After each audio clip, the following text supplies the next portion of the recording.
tentang filsafat mimpi. Nah, sekarang kita masuk ke gagasan para filosof ya. Malam hari ini saya membawa 2 tokoh, 3 lah, yang membahas tentang mimpi secara filosofis dari aspek motivasional personal. Tadi saya ambil dari Khalil Gibran, kemudian Erich Fromm, dan juga Paulo Coelho. Nah, ada beberapa pandangan yang menurut saya menarik dari Khalil Gibran, ya tentu saja dari buku-buku yang dia tulis yang berhubungan dengan mimpi. Nah, misalnya ini kita potong-potong quotes-quotesnya saja yang mewakili gagasan utamanya. Jadi kata Gibran, kemarin adalah kenangan pada hari ini, dan besok adalah mimpi pada hari ini. Jadi hidup itu, kita hari ini itu isinya 2. Kenangan tentang masa lalu dan harapan tentang masa depan. Jadi kalau kita menjalani hidup ini dengan memanfaatkan 2 hal ini secara optimal, insya Allah hidup kita ini terarah, terukur, dan optimal. Kenangan tentang masa lalu membantu kita untuk tidak jatuh pada kesalahan-kesalahan yang sama di saat ini. Kemudian harapan terhadap masa depan akan membantu kita untuk kita jelas orientasi hidup kita, jelas kemana hidup ini kita arahkan dan kita kembangkan. Jadi yesterday is but today's memory and tomorrow is today's dream. Berarti 2 variabel ini vital dan penting. Kenangan atau memori dan mimpi. Orang yang tidak punya memori, dia tidak akan bisa mengenali dirinya. Dia tidak ingat kemarin-kemarin dia itu siapa, seperti apa dirinya. Maka orang yang tidak mengenali dirinya, sulit dia berjalan dengan benar ke depan. Kemudian orang yang tidak punya mimpi, tidak punya harapan, apalagi dia tidak tahu kemana harus berjalan, wong dia tidak punya tujuan. Oleh karena itu, hidup kita semoga masih lengkap isinya. Yo, memorinya kuat, dan mimpinya juga jelas. Nah, ini pelajaran pertama dari Khalil Gibran. Pelajaran kedua dari Gibran adalah menunjukkan pentingnya mimpi. Kata Gibran, the most beautiful among men is he who turns his dreams into silver and gold. Orang yang paling menyedihkan adalah dia yang mengubah mimpi-mimpinya menjadi perak dan emas. Nah, ini sindiran untuk kita sebenarnya. Banyak di antara kita yang melupakan mimpi, menggadaikan mimpi, membuang mimpi kita hanya demi kesenangan sementara. Biasanya untuk kenikmatan-kenikmatan ekonomi. Makanya itu istilahnya silver and gold. Jadi untuk kesenangan hari ini kita lupakan target besar kita yang sudah kita rancang ke depan. Ini bagi Gibran orang yang sangat menyedihkan. Bahkan orang yang most beautiful, paling menyedihkan, paling patut dikasihani. Karena orang yang tidak punya mimpi itu kan orang yang berhenti, tidak berkembang. Mimpinya digadaikan hanya untuk emas dan perak. Nah, semoga kita tidak jadi orang seperti ini. Bukan berarti Gold and silver itu tidak penting, bukan berarti ekonomi tidak penting, bukan berarti kesejahteraan tidak penting. Tapi jangan sampai mengalahkan mimpi-mimpi kita. Bahkan harusnya ekonomi, emas, perak itu jadi kendaraan kita untuk mewujudkan mimpi, bukan sebagai pengganti mimpi-mimpi kita. Ini pelajaran dari Khalil Gibran. Yang ketiga, aku lebih suka menjadi seorang pemimpi di kalangan orang-orang yang rendah hati, yang punya visi untuk diwujudkan, dibandingkan menjadi penguasa, pemimpin di kalangan orang-orang yang tidak punya mimpi dan keinginan. I prefer to be a dreamer among the humblest with vision to be realized than Lord among those without dreams and desires. Aku lebih milih jadi pemimpi di kalangan orang-orang biasa tapi punya visi untuk diwujudkan, daripada jadi pemimpin penguasa orang-orang yang tidak punya mimpi dan keinginan. Kita jadi pemimpin tapi di tengah orang-orang yang tidak punya mimpi, tidak punya keinginan, itu kita akan sangat berat. Kita tidak mungkin bisa menggerakkan mereka untuk berkembang, untuk lebih baik, untuk produktif. Mending jadi pemimpi di tengah orang biasa yang punya visi untuk diwujudkan. Jadi pemimpi itu kan maksudnya orang yang punya target besar, meskipun tidak punya modal besar, among the humblest, orang-orang biasa saja tapi punya visi. Orang yang punya visi, punya mimpi, punya cita-cita, ini pasti punya semangat, punya gairah untuk bergerak jadi lebih baik. Sehingga kata Gibran, lebih enak jadi pemimpi yang punya visi meskipun di kalangan orang biasa daripada jadi pemimpin di tengah orang-orang yang tidak punya mimpi, tidak punya keinginan. Ini selisih satu huruf antara pemimpi dan pemimpin. Mending jadi pemimpi saja, berarti ada hal yang ingin diwujudkan, ada mimpi-mimpi yang ingin diaktualkan, dibandingkan jadi pemimpin tapi tidak punya mimpi, tidak punya keinginan. Berarti kita akan mandek, tidak bergerak. Nah, ini beberapa dari Khalil Gibran ini menegaskan pentingnya mimpi. Terus beliau juga menyatakan seperti ini. They tell me, if you see a slave sleeping, do not wake him, lest let he be dreaming of freedom. I tell them, if you see a slave sleeping, wake him and explain to him freedom. Mereka bilang padaku, kalau engkau melihat seorang budak tidur, jangan dibangunkan dia, biarkan dia bermimpi tentang kebebasan.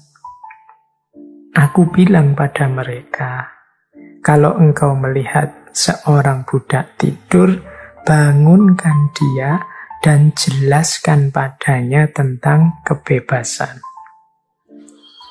Nah, pernyataan yang ketiga ini selaras dengan tadi yang kita sampaikan, mimpi jangan biarkan hanya jadi mimpi.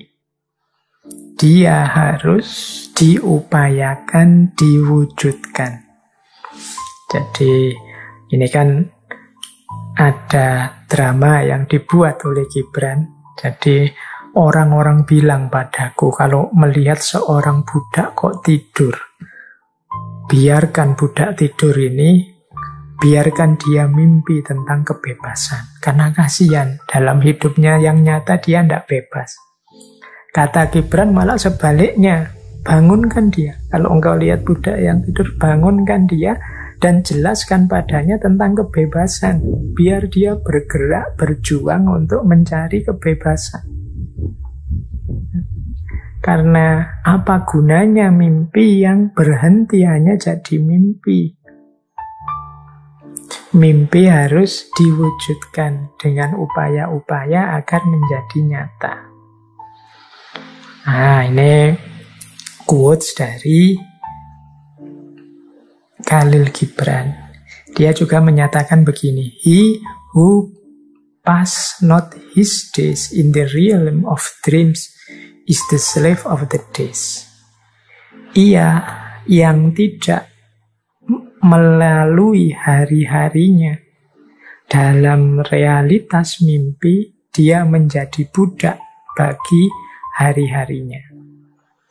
Maksudnya apa? Orang yang tidak punya mimpi, orang yang tidak punya cita-cita, hakikatnya dia jadi budak dari situasi sekelilingnya, dari hari-harinya. Umurnya habis, usianya habis, hanya dipakai untuk sesuatu yang tidak jelas targetnya mau kemana, yang tidak jelas arahnya mau kemana. Nah, ini filosofi-filosofi dari Gibran. Ini salah satu ilustrasi saja untuk memahamkan kita betapa pentingnya mimpi. Kita lanjut ya. Kalau tadi sudah Gibran, sekarang Erich Fromm.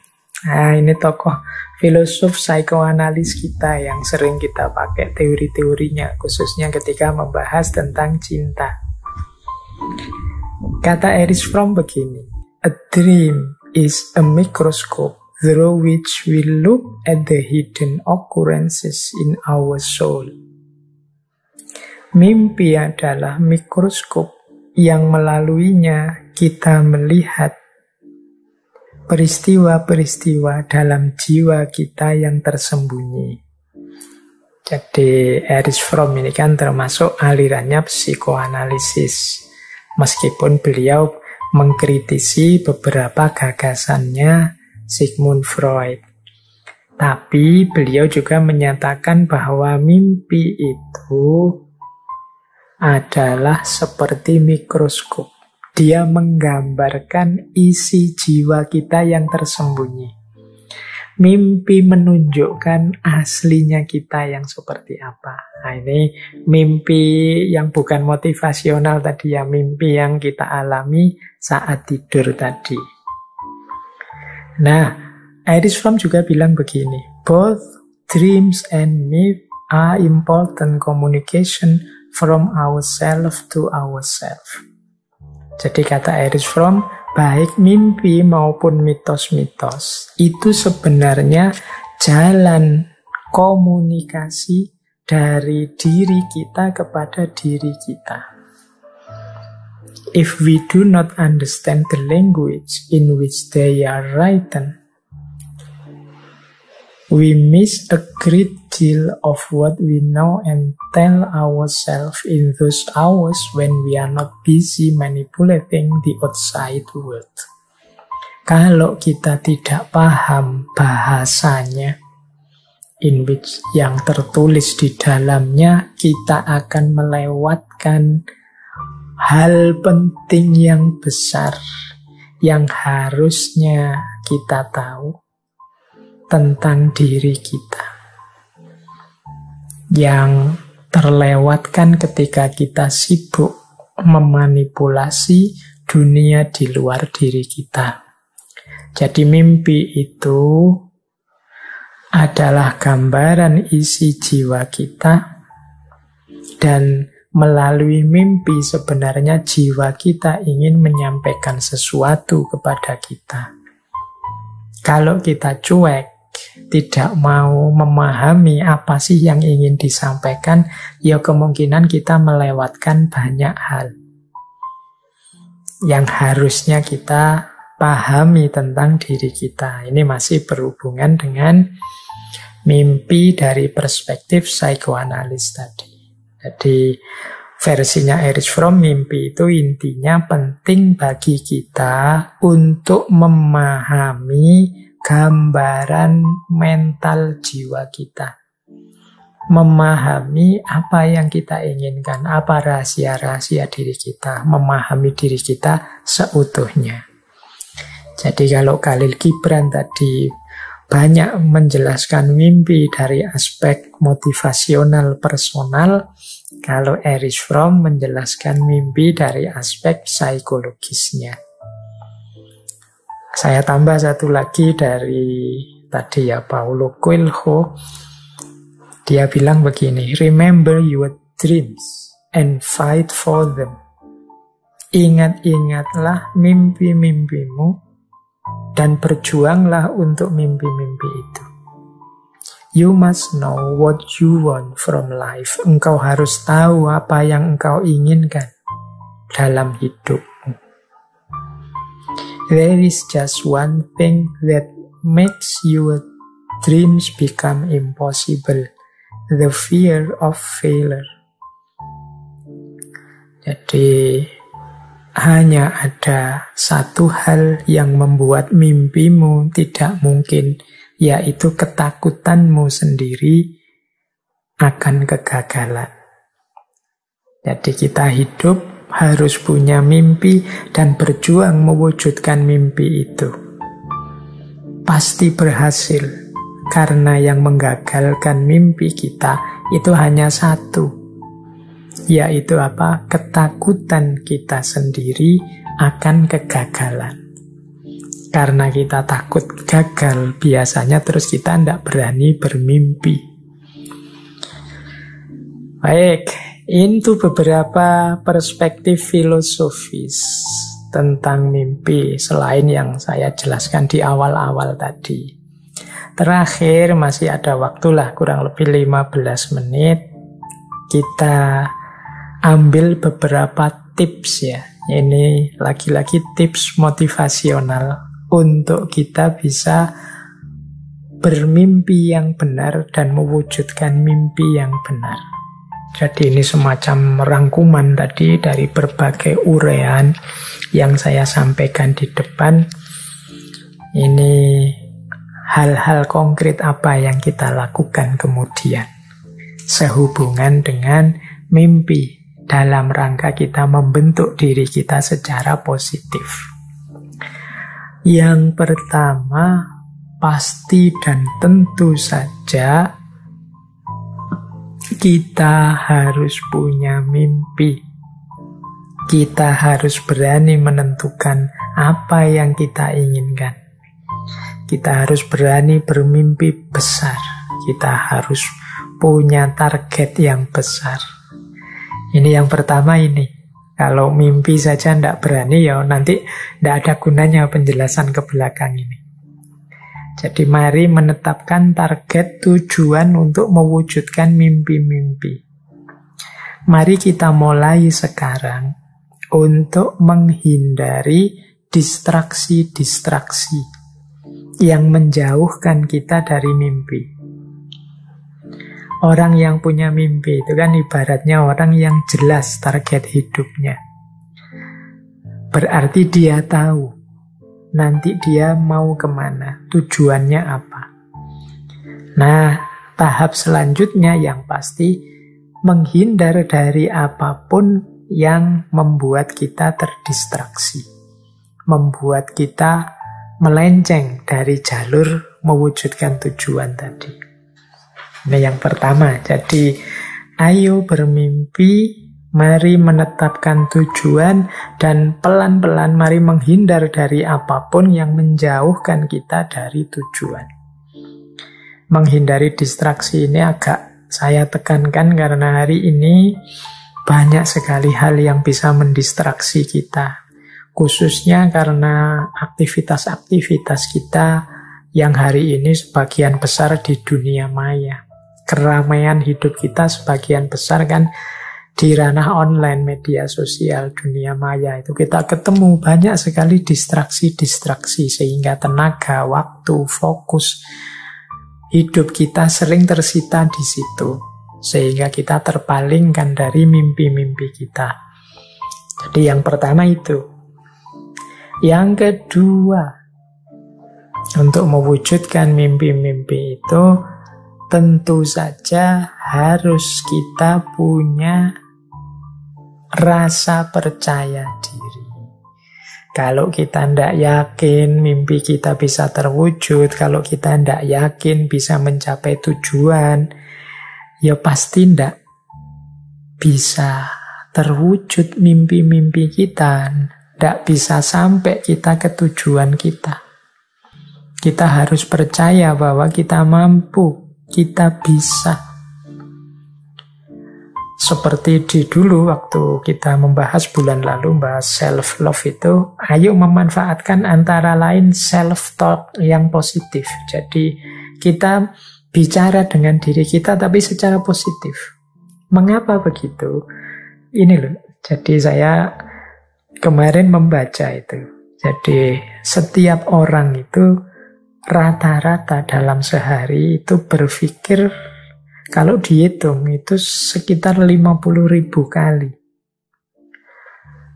Berpikir, oh ya kita itu kan begitu bangun tidur, otak kita aktif, itu kan jalan pikiran kita. Tentang apa saja, tentang segala hal. Nah itu 50.000 kali. Dan 50.000 ini sebagian besar adalah tentang diri kita sendiri.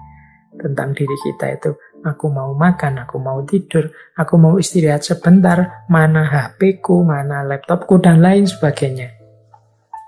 Jadi ini asumsi saja, semacam penelitian umum saja. Jadi kita berpikir 50.000 kali, sebagian besar tentang diri kita sendiri, dan sebagian besar tentang diri kita itu ternyata sifatnya negatif.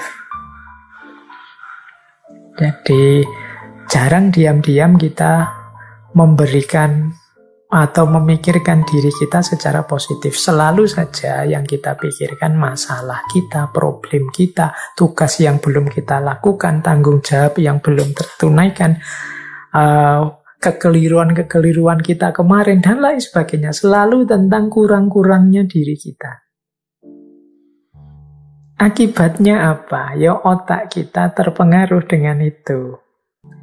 Jadi dia tidak bisa memberikan 100% dayanya untuk membentuk kita dalam versi yang terbaik tentang diri kita. Wong kita pakai otak ini untuk selalu menegaskan di mana kurang kita, di mana masalah kita, di mana problem kita terus-menerus. Bukan berarti salah, tapi kalau sebagian besar sifatnya negatif, ya tentu saja kemudian terbentuk pandangan diam-diam, atau mungkin kalau bahasanya Freud tadi, di bawah sadar kita, bahwa kita itu banyak sekali kekurangannya, serba tidak sempurna, kita itu lemah. Akhirnya diam-diam kita ini jadi orang yang tidak percaya diri. Nah, makanya disinilah pentingnya. Tidak apa-apa kalau teman-teman punya media untuk self-talk. Self-talk itu ngomong dengan diri sendiri. Apakah itu langsung ngomong misalnya di depan cermin, atau lewat tulisan-tulisan, silahkan saja. Beri afirmasi-afirmasi positif terhadap diri kita, untuk kita bisa membangun rasa percaya diri. Misalnya kita bilang ya pada diri kita, ya aku ini banyak kekurangan, tapi aku berhak dicintai. Aku ini punya hak untuk gembira. Sebagaimana semua orang, aku juga punya hak untuk bahagia. Nah, itu self-talk positif. Aku mampu mewujudkan apapun yang aku inginkan. Aku kuat menanggung apapun problem. Aku bisa menyelesaikan apapun masalah. Tidak ada masalah yang tidak mungkin aku selesaikan kalau aku mau. Aku mampu menarik orang-orang yang tepat ke dalam hidupku. Aku bisa mewujudkan mimpi dan cita-citaku sesuai yang aku inginkan. Aku terus ini self-positif, self-talk yang positif terhadap diri kita. Ini akan menumbuhkan rasa percaya diri. Ini boleh diulang bulan lalu rekaman kita tentang self-love yang berhubungan dengan self-talk yang positif tentang diri kita. Jadi Setelah kita bermimpi besar, mari kita percaya diri bahwa kita mampu mewujudkannya. Kalau masih banyak unsur-unsur kerendah dirian, ketidakpercayaan pada diri sendiri, boleh digunakan self-talk yang positif pada diri kita sendiri. Nah, ini diantara strategi kita untuk mewujudkan mimpi. Yang ketiga, yaitu akui hal-hal positif yang pernah kita capai di masa lalu. Nah, ini akan membantu kita mewujudkan rasa percaya diri. Jadi kita ingat-ingat hal-hal positif yang pernah kita capai. Kan tidak ada orang itu yang tidak punya capaian apapun. Sekecil apapun, seperti apapun bentuknya, pasti setiap orang pernah punya capaian-capaian. Meskipun sekedar di level kampungnya sendiri, atau mungkin di rumahnya sendiri, atau mungkin urusan-urusan pribadinya sendiri. Bahkan termasuk hal yang paling kecil. Wah, aku pernah sabar di hadapan temanku yang sebenarnya sudah sangat menjengkelkan. Ini kan kecil. Mungkin kita punya teman yang temperamen, atau kita punya teman yang cerewet, yang membuat kita sering tidak sabaran. Tapi kita pernah berhasil sabar mendengarkan dia cerewet selama berjam-jam. Oh, itu kan anggap saja itu capaian positif, bahwa ternyata aku mampu mengendalikan diri. Aku pernah berhasil mengendalikan diri. Itu contoh hal positif. Tidak apa-apa kita ingat-ingat untuk membantu kita mewujudkan rasa percaya diri. Bahwa kita ini sesuatu kok. Jadi kita bukan tidak ada apa-apanya, tapi kita ada sesuatunya, ada apa-apanya. Buktinya apa? Banyak prestasi-prestasi, capaian-capaian positif, meskipun levelnya individu yang pernah kita capai. Ya, ini nanti lanjut juga ke yang keempat, kita mengakui, mengafirmasi kelebihan-kelebihan kita. Aku bisa ini, aku bisa itu, aku mampu ini, aku mampu itu. Ini membantu kita memahami diri sekaligus menumbuhkan rasa percaya diri. Saya yakin tidak ada satupun orang yang blank sama sekali, tidak punya kemampuan dan kelebihan apa-apa. Setiap orang pasti istimewa. Setiap orang pasti punya kelebihan sesuai yang dia miliki. Hanya saja mungkin dia melupakannya atau tidak menganggap itu sebagai kelebihan. Bisa jadi kan belum tahu, Pak. Kemungkinan sudah tahu, tapi mungkin dia tidak menganggap itu sebagai sebentuk kelebihan. Nah, mari kita bahasakan apapun yang kita bisa sebagai kelebihan. Misalnya, meskipun hal kecil. Saya bisa makan secara serius, Pak. Nah, itu kan juga kelebihan. Saya bisa minum, saya usahakan selalu sambil duduk, tidak sambil berdiri. Meskipun sama orang yang lain sambil berdiri, dan lain sebagainya. Itu bahasakan saja sebagai kelebihan-kelebihan dalam rangka membangun rasa percaya diri kita. Nah, selanjutnya ada strategi spesifik yang sering dijadikan tips banyak motivator, yaitu apa? Visualkan tercapainya keinginan kita. Ini pernah saya jelaskan di waktu kita sesi The Law of Attraction. Jadi memvisualkan keberhasilan. Misalnya bayangkanlah teman-teman sedang menerima trofi juara pertama apa dan rasanya gembira sekali. Itu namanya memvisualkan. Bayangkanlah di atas pelaminan berdua dengan orang yang kita cintai, dan saat itu kita betapa berbunga-bunga. Keluarga juga begitu gembira melihat kita merestui. Itu namanya memvisualkan dalam pikiran kita. Bayangkan betapa orang kemudian tepuk tangan mengagumi kita saat kita berhasil meraih ini, dan lain sebagainya. Itu namanya memvisualkan, membayangkan. Nanti aku akan seperti ini. Bayangkan ketika kita sukses tadi ya, ada cita-cita jadi presiden. Wah, kita dilantik di depan MPR, ditonton orang se-Indonesia misalnya. Visualkan. Ini akan membantu kita menguatkan keinginan kita juga. Ini kalau pakai the law of attraction itu akan menarik apa yang ada di sekeliling kita, mendukung keinginan kita. Nah, yang keenam, tentu saja kerjakan yang sudah kita rencanakan. Jangan diam saja. Tadi ada tahapan-tahapannya. Kita cari ilmunya, kita gali potensi kita yang sesuai, kita tetapkan destinasi-destinasi setahap demi setahap, langkah-langkahnya dan lain sebagainya. Yang nomor 6 ini wajib kita jalankan biar mimpi tidak sekedar mimpi. Kalau kita hanya memvisualkan saja tanpa mengupayakan, tidak melakukan apa saja, terus diam, pasif.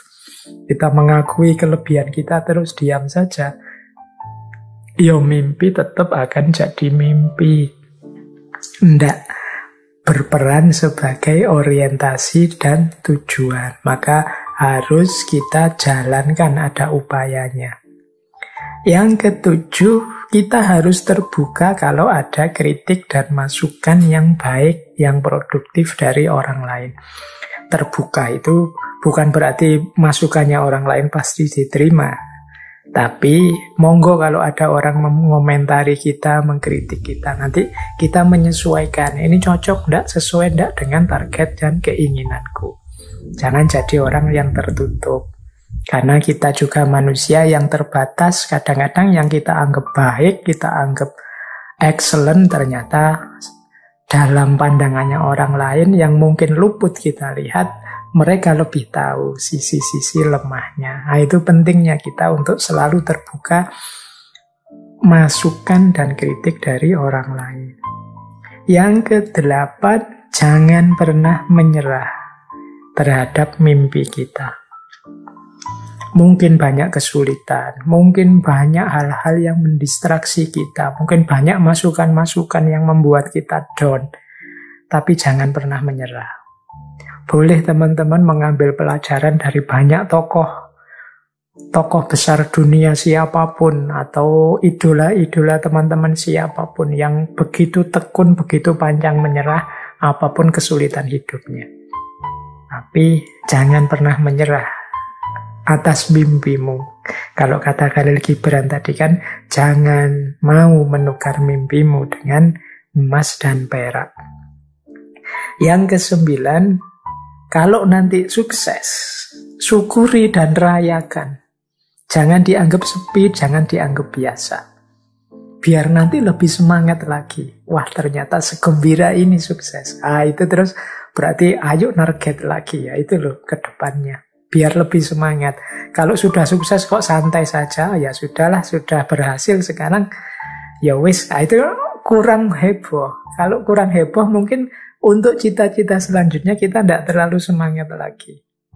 Boleh kita rayakan ya sesuai dengan situasi kondisi kita, memberi hadiah diri kita sendiri atau berterima kasih pada siapapun yang menurut kita memberi kontribusi. Tidak masalah, kita syukuri, kita rayakan.